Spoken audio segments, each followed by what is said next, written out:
Alanis. Besar, sabar ya. Salah pencet. Nah, kora ganti deh. Tidak tahu saya Pak. Oh, bentar.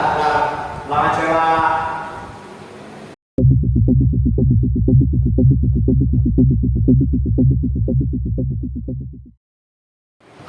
Oke, assalamualaikum warahmatullahi wabarakatuh. Kembali lagi bersama saya Dimas Andika di pelajaran simulasi digital. Sebelum mengawali pembelajaran pada pagi hari ini, alangkah baiknya kita berdoa terlebih dahulu. Berdoa dipersilakan. Selesai. Oke, sebelum mulai pembelajaran, di sini saya presensi dulu ya.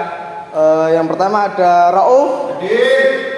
Terus ada Kolbul Muzaki. Hadir. Terus ada Fajar. Hadir.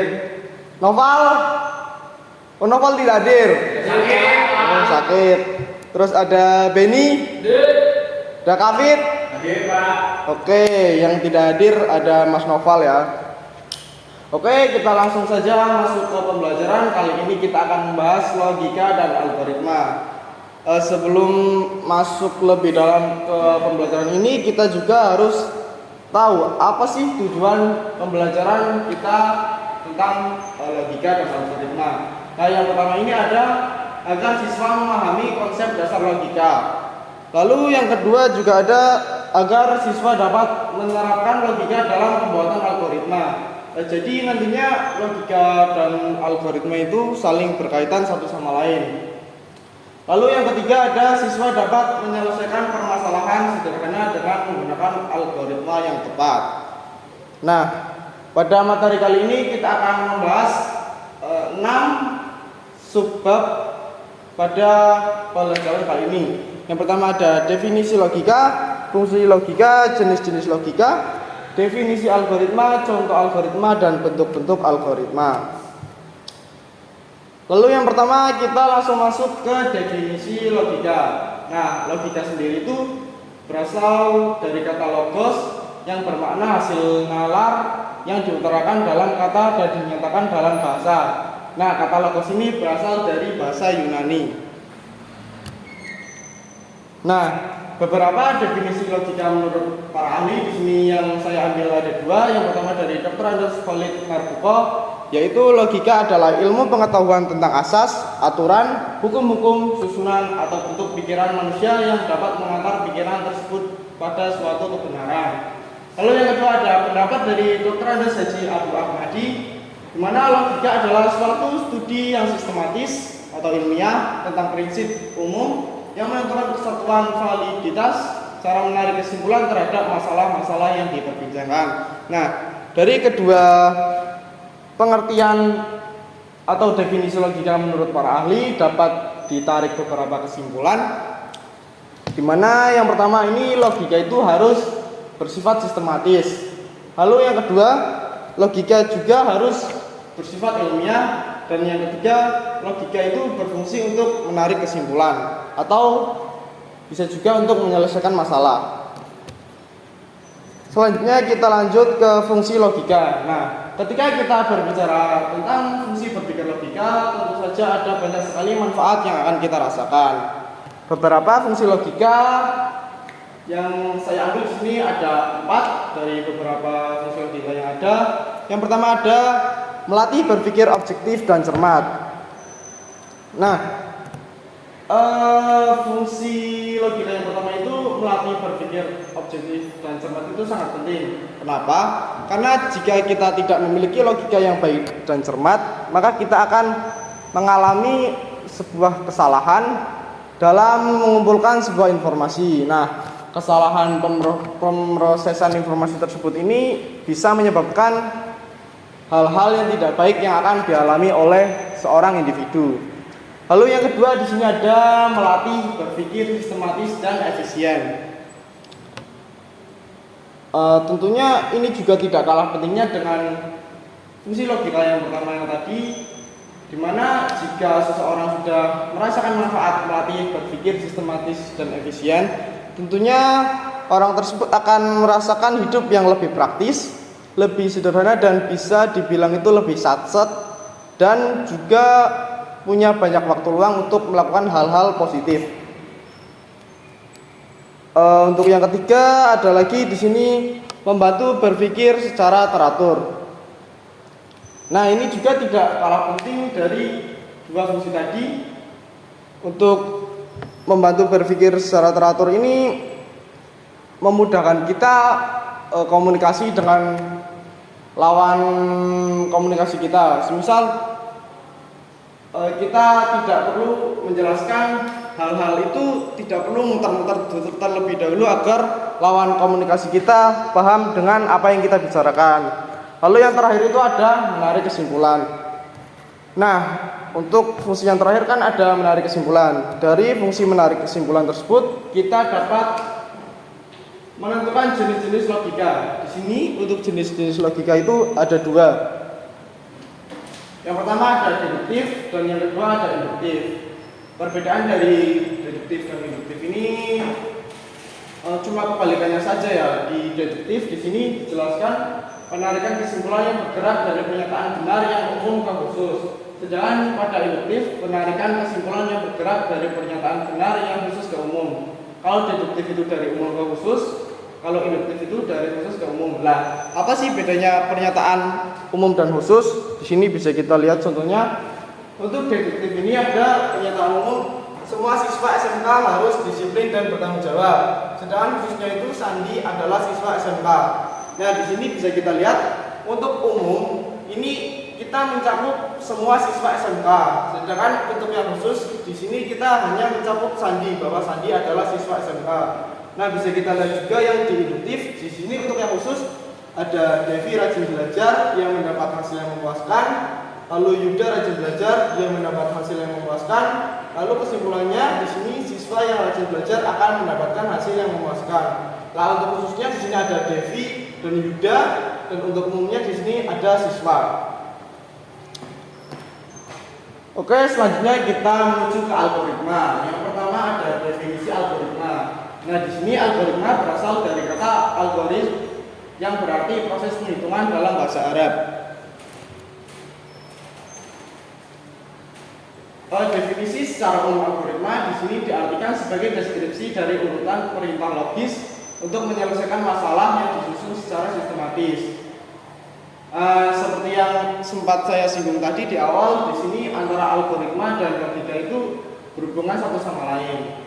Lalu untuk mendapatkan cara penyelesaian yang baik dibutuhkan strategi atau langkah-langkah yang sistematis agar dapat menyelesaikan masalah dengan cara terbaik. Nah, untuk cara penyelesaian tersebut bisa kita lihat pada contoh algoritma di kehidupan nyata. Di sini cara saya mengambil contoh, Dina adalah seorang siswa SMK kelas 10. Setiap hari dia pergi setelah melakukan sarapan. Pada suatu hari ketika Dina ada sarapan yang tersedianya nasi tanpa sayur dan lauk. Kemudian terpikir oleh Dina untuk membuat tumis toge tempe dengan langkah-langkah sebagai berikut. Nah, langkah-langkah ini bisa kita sebut yang namanya algoritma, di mana langkah-langkah ini berfungsi untuk menyelesaikan masalah di mana Dina akan membuat tumis toge tempe. Contoh algoritma di kehidupan nyata lainnya itu contohnya ada di bungkus mie instan. Nah, di situ ada langkah-langkah cara memasak mie instan tersebut. Nah, itu juga salah satu contoh algoritma dalam kehidupan nyata. Ya, lalu yang selanjutnya ada bentuk-bentuk algoritma.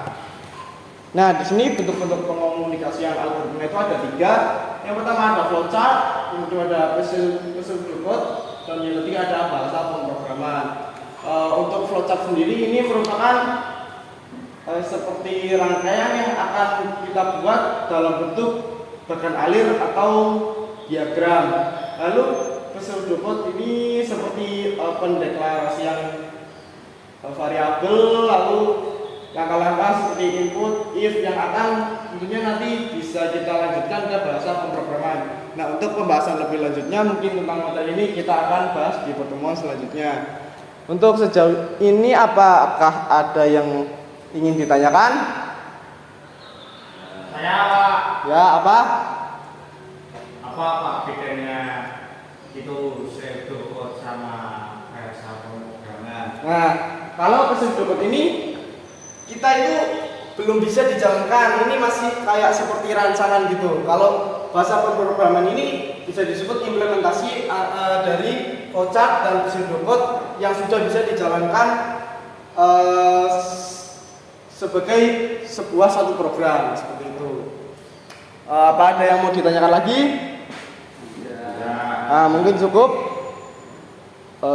Karena materinya sudah habis, kita lanjut ke.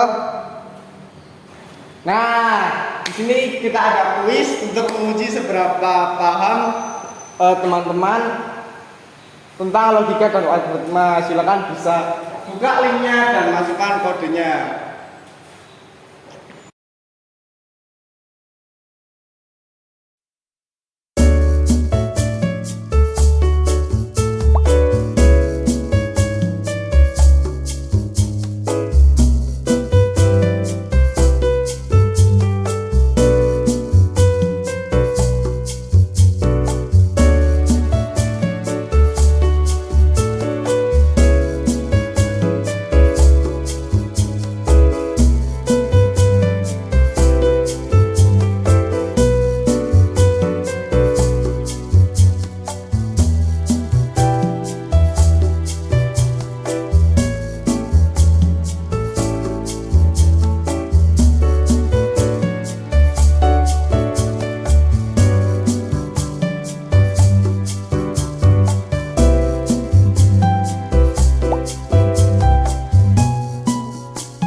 Oke, jika sudah mungkin untuk pembelajaran kali ini saya akhiri.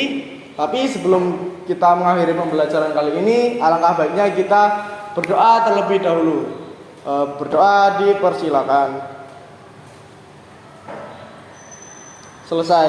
Mungkin sekian untuk pertemuan kali ini. Mohon maaf jika banyak kata yang kurang berkenan. Terima kasih. Wassalamualaikum warahmatullahi wabarakatuh.